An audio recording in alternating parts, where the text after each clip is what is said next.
Bung Ropan. Dan Ketua Umum PSSI Erick Thohir sudah menetapkan Stadion Manahan Solo untuk menjadi tempat babak semifinal dan final di Piala Dunia U17 yang akan berlangsung dari 10 November sampai 2 Desember yang akan datang. Erick Thohir tidak akan menjadi dewa penyelamat bagi persepak bolaan nasional sepanjang dia tidak punya komitmen penuh untuk menjadi PSSI 1. Kalau dia punya komitmen penuh, saya yakin dia bisa. Tetapi kalau tidak, hanya sebagai loncatan politik, sepak bola Indonesia hanya akan menjadi bencana lagi bagi bangsa ini. Nah, kalau saya waktu memberikan laporan ke Pak Jokowi, laporan TGIPF, saya minta waktu cuma 1 menit bicara ke Pak Jokowi bahwa masalah sepak bola kita ada di akarnya.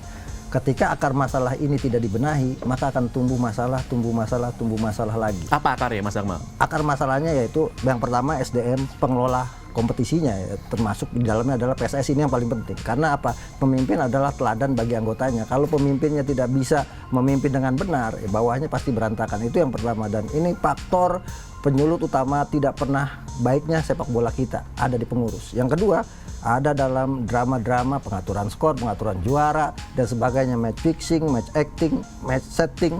Ini semua terjadi di sepak bola. Itu beneran ya? Bukan cuma gosip rumor-rumor doang ya, Mas Akmal? Nah, itu pasti benar. Cuma permasalahannya kan harus dibuktikan, dan ini perlu peran, misalnya peran negara di dalamnya, dalam hal ini kepolisian untuk masuk dalamnya. Dulu kita pernah bentuk namanya Satgas Anti Mafia Bola, tapi kemudian selesai begitu saja, tidak sampai pada masalah yang tuntas. Jadi saya sampaikan Pak Jokowi, akar masalahnya harus dibenahi. Kenapa? Karena dulu kita pernah misalnya membench PSSI, dibekukan oleh pemerintah, tapi hasilnya apa? Tidak ada hasil apa-apa. Kenapa? Karena tidak dibenahi akar masalahnya. Yang jadi pengurus orangnya itu-itu aja gitu kan, yang bermasalah di sepak bola kita. Nah, kalau kemudian masalah sepak bola kita ini tidak dibenahi dari akar masalahnya, maka sampai kapanpun, siapapun yang jadi ketua pasti akan bermasalah. 2 jenderal, bintang 3, dua-duanya kolab di tangan mafia. Jangan sampai kemudian ke depan terjadi hal yang sama gitu kan. Itu ngeri banget tuh sebenarnya statementnya ya. Ini bahkan berpangkat aja bisa ini ya. Betul, dan itu fakta gitu kan. Jadi terkait JIS itu, ini kan lagi rame polemiknya ya. Jadi banyak pihak yang beda pendapat. Tapi prinsipnya sebenarnya terkait stadion itu tidak hanya JIS saja.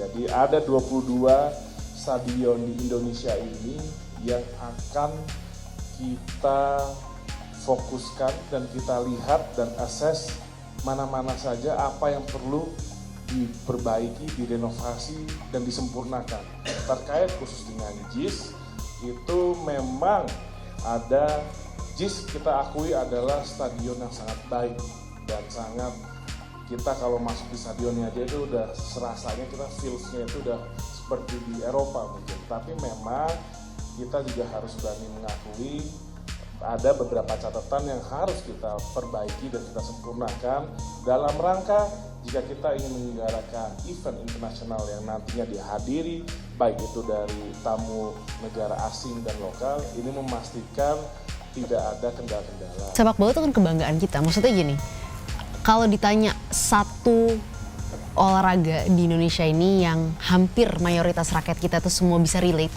sama-sama seneng, yang selebrasi gila-gilaan, yang kita udah tahu nih pasti ujungnya kalah tapi kita tetap nonton, itu tuh sepak bola Indonesia gitu kan. Dan itu yang selalu kita lakukan gitu kan, kalau ngobrol sama banyak teman, orang pergi jauh-jauh untuk nonton, kita sama-sama gitu kan dukung support timnas kita meskipun ujung-ujungnya kalah. Tapi selalu ada harapan yang kita pupuk setiap kali AFF nih misalnya. Dari Bukit Jalil 2010 di mana kita kalah secara menyakitkan, sampai detik ini apakah pernah fans-fans Indonesia berhenti nonton? Enggak, kita nonton terus karena kita setiap AFF, setiap piala apapun itu sampai yang level junior nih, nggak usah yang level senior, kita selalu memupuk harapan gitu. Mungkin suatu saat nanti kita bisa menang. Jadi kayaknya tuh dosa besar ya siapapun yang ada di dalam PSSI ini yang memainkan emosi kita sebagai rakyat Indonesia yang ingin sekali aja ngelihat kita tuh menang 1 trofi aja. PSSI memutuskan laga semifinal dan final Piala Dunia U17 di Stadion Manahan Solo. Ini disebut membuktikan pemerintah sangat takut terhadap bakal capres Koalisi Perubahan untuk Persatuan Anies Baswedan. Hal ini disampaikan pengamat kebijakan publik Gigin Praginanto. Pasalnya menurutnya pemilihan Stadion Manahan Solo sebagai tempat Piala Dunia U17 merupakan keputusan politik berkaitan dengan majunya Anies Baswedan di Pilpres 2024. Sebuah keputusan politik yang menegaskan betapa takutnya pemerintah pada Anies. Ucap Gigin dikutip dari Twitter pribadinya, Senin, tanggal 24 Juli tahun 2023, sebelumnya, Stadion Manahan, Solo, secara resmi dipilih sebagai tuan rumah untuk babak semifinal dan final Piala Dunia U17 2023.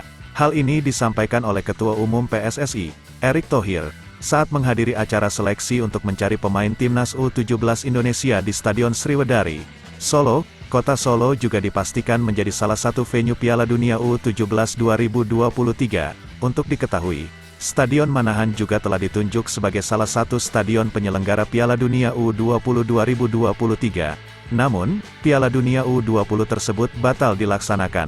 Erick Thohir menyatakan bahwa FIFA akan melakukan pemeriksaan kelengkapan fasilitas di akhir bulan ini untuk memastikan kesiapan Solo sebagai tuan rumah Piala Dunia U17. FIFA bakal hadir akhir bulan ini, memeriksa terkait kelengkapan fasilitas terkait Piala Dunia U017, ucap Erick. Untuk kota Solo, dulu sudah disiapkan menjadi venue Piala Dunia U20 namun akan tetap dicek ulang FIFA. Pemilihan Solo sebagai tempat penyelenggaraan semifinal dan final menimbulkan harapan dari Erick Thohir. Dia berharap bahwa Solo akan menciptakan sejarah baru bagi persepak bolaan Indonesia melalui ajang Piala Dunia U17 2023. Setelah heboh pemberitaan soal Jakarta International Stadium (JIS) sebagai venue Piala Dunia U17, kabar ini tentu mengejutkan. Terungkap alasan Erick Thohir memilih Stadion Manahan Solo untuk semifinal dan final sebagaimana dilansir dari Kompas.com. Ex-pemilik Inter Milan itu menjelaskan, penunjukan Stadion Manahan Solo sebagai venue semifinal dan final Piala Dunia U17 2023 ada sangkut pautnya dengan sejarah. Karena itu, saya sampaikan tadi, ini kota bersejarah, PON pertama ada di sini, siapa tahu sepak bola membuat sejarah, ucap Erick Thohir. Adapun sebelumnya, Erick Thohir telah mengusulkan kepada FIFA 8 stadion sebagai calon venue untuk Piala Dunia U17 2023. 6 stadion merupakan arena yang sebelumnya dipersiapkan untuk pergelaran Piala Dunia U20 2023. Ke-6 stadion tersebut adalah Gelora Sriwijaya, Manahan, Gelora Bung Karno, Sijalak Harupat, Gelora Bung Tomo, dan Kapten Iwayan Dipta. Selain ke-6 venue itu, PSSI juga menambah 2 stadion lainnya yakni Jakarta International Stadium dan Stadion Pakansari.